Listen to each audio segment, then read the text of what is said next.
Chapter 7 To Catch a Thief. "Where is he?" Mike asked. "We need to get your mom's notes back." It was the next day, just around lunchtime. Mike and Kate were in Monument Park at Yankee Stadium.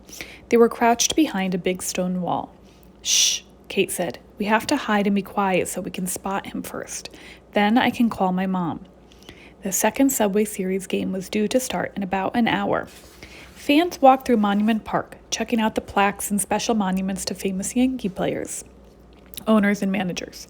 A little while before, Mike, Kate, and Mrs. Hopkins had taken the number 4 subway line to Yankee Stadium from their hotel near Grand Central Terminal. After the first Subway Series game into the night before, Mike and Kate had shown Mrs. Hopkins a note and told her their theory about the stolen research. They agreed that Kate and Mike would look for the man at Yankee Stadium before the second game. If they spotted him, Kate would call Mrs. Hopkins in the press box and she'd come down. Mike and Kate kept an eye on the fans. They were on the lookout for someone in a Mets jersey and a Yankees hat.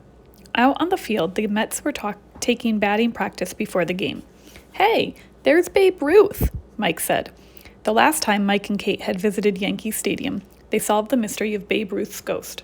"That's not Babe Ruth, or even the ghost of Babe Ruth," Kate whispered. She looked at a large red granite stone with the Yankee slugger's name on it.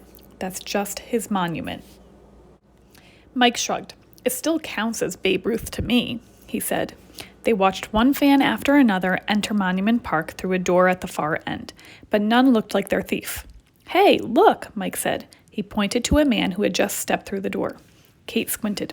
"That's not him," she said. "He's wearing a Yankees hat and shirt. Plus, he doesn't have sunglasses. We have to keep looking." "Okay," Mike said. "If we can't catch him now, I guess we'll wait until later. Hey, that reminds me. What did the baseball glove say to the ball?" "I don't know, Mike," Kate said. "What?" "Catch you later," Mike whispered. He nudged Kate. "Get it? That's what we're going to do to the thief." Kate rolled her eyes. "Ha ha," she said. "That's funny, but it's no joke that we need to get my mom's notes back. Let's keep our eyes open." They continued to scan the crowd. Since it was almost game time, it was getting busier.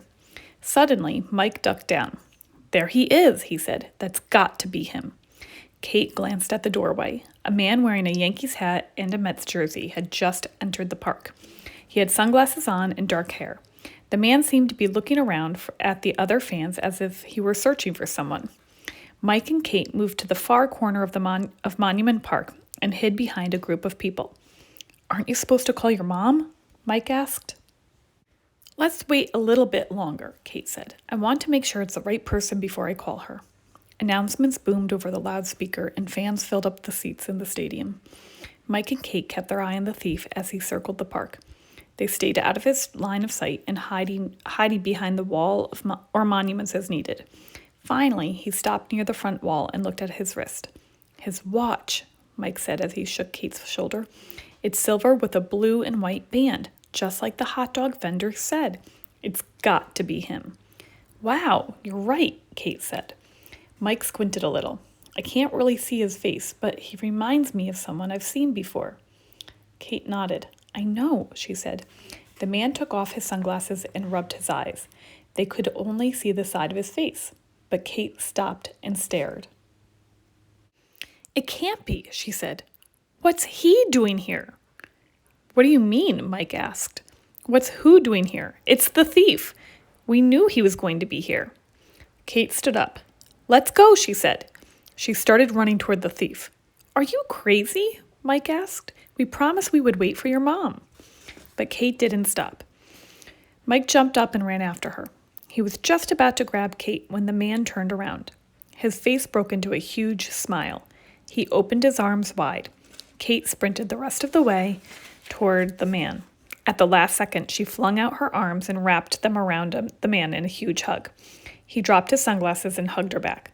"Dad?" Kate cried. "I can't believe you're here."